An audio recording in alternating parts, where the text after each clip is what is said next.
Okay, so you obviously did 8 Mile. This is quite a departure. Now, is this movie just for women? No, just like 8 Mile wasn't just for hip-hop fans. You know, my goal when I go into a world, whether it's the world of Detroit and hip-hop or the world of these women, is to immerse myself in that world, learn as much as I can about it, and then convey to the movie-going audience what I find interesting about it. And just like with 8 Mile, I was drawn to the story because of the characters, the people that inhabit that world, and my identification with them. I'm a man, they're women, but we have a lot in common.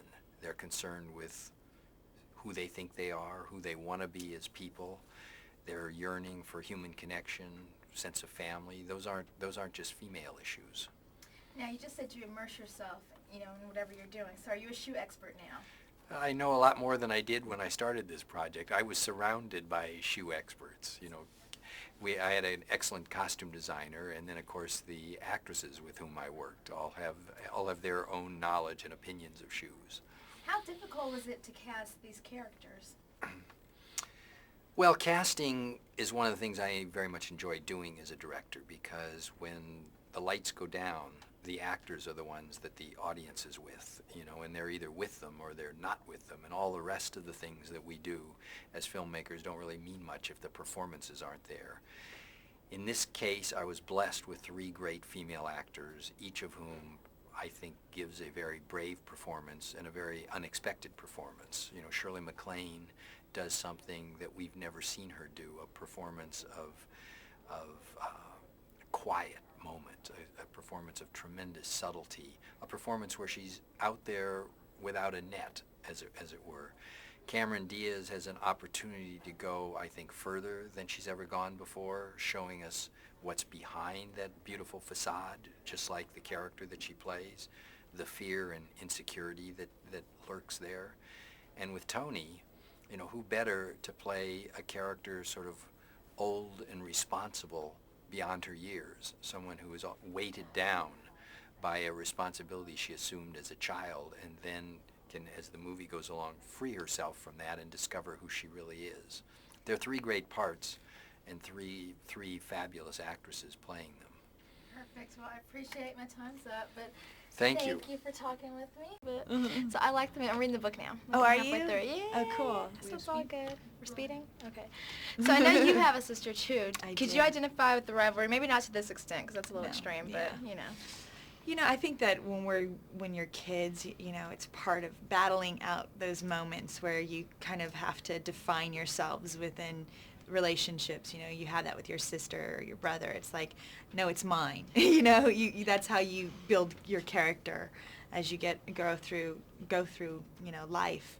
And I think the relationships that you have with your siblings really sort of define the relationships you're going to have later in life. And my sister luckily was like an angel. She was sent to be my sister for a reason, because I don't think anybody else could have handled it. So I got lucky. She's awesome, and she's just a good person. So luckily I never had to suffer any of this kind of hideousness that these 2 poor girls have. But also we had different upbringing. We had a different experience with our parents and the way that we were cared for. Let me ask you. Okay, I was looking at your film career. So you've done everything from dramas, like kick-ass movies, back to dramas. Is that why you choose your parts, just based on variances? Because you can't really put you in a box. Yeah, I don't know. I just kind of go where I'm at the moment. You know what I mean? I can't really, I can't even tell you what I'm doing tonight. I won't commit. You know what I mean? Like, I can't think that far ahead. I just kind of go with my instinct. Yeah, there's all kinds of things happening in here. Speaking of not going with you. Yeah, exactly. I try to go with my instinct, and wherever I'm at in that time in my life is how I make those decisions. Like, okay, what do I feel like? When the script came along, I was really thought it would be awesome to tell that story and be a part of that film, and so that's why I hooked up with it. Here's my final question. Okay. You're known for being really down to earth, yet you're one of the most powerful actresses in Hollywood. So I want to know what qualities does it take to really get to the top, yet be cool still? Well, I think I'm really lucky because I have a really great family. I'm really grounded with my family and my friends, and I was fortunate enough to have that upbringing and be given a lot of confidence as a child. And so I think you just being grounded is important. Money and fame doesn't do anything for you. It doesn't make you happy. You have to be happy within yourself, and that's where you get your true power, I think. Cool. Thanks, Cameron. Thank you. I hear you. Oh. So we have 3 minutes. Oh, that's quick. Start Yeah. Okay. right now. Okay. Ooh. Okay, focus here. Okay, so in the movie, obviously, you play Rose. Now, offset, did you and Cameron kind of have that sister relationship, or how did it work?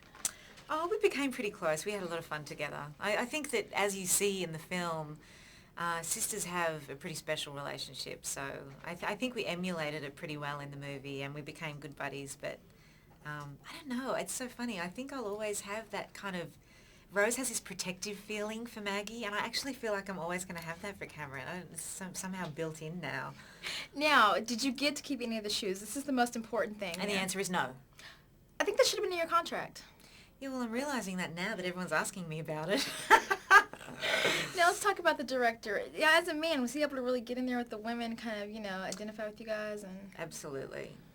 Curtis is the best director I've ever worked with. He was just incredible and so focused. You get onto sets and the crew's kind of making noise and, but his set is always so completely focused and quiet, and the only noise that's being made is basically, the work that's going on. So, I don't know, I just felt very included, and it just felt like a very shared kind of process, and I don't know, there was a real sense of trust, which makes it kind of, you feel safer about doing what you're doing.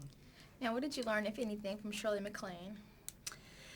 I love Shirley. She's so kind of her own person and very earthy and forthright and opinionated and just a strong woman, and I think that's a real inspiration. There's no crap about her whatsoever. Excuse me.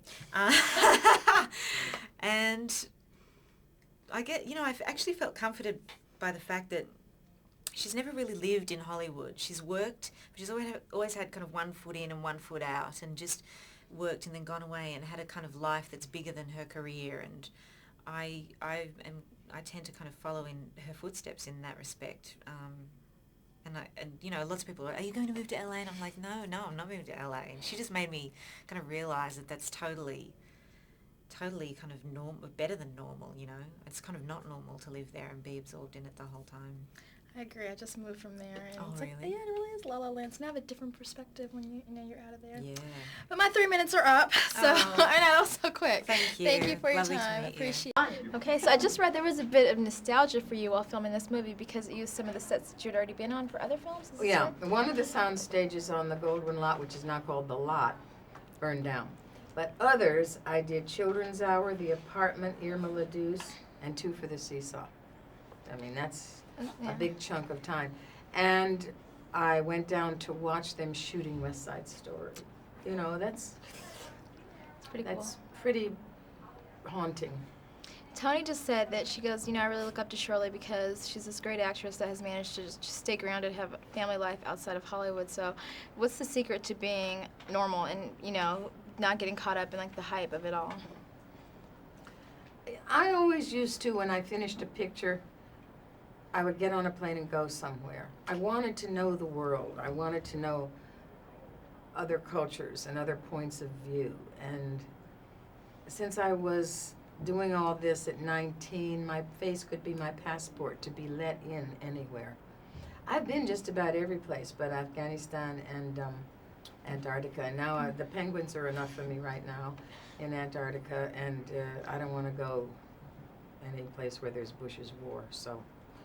But everywhere else, I think all that contributes to how I see parts. Very unconsciously, very subtle, but it's there, and it gives me confidence.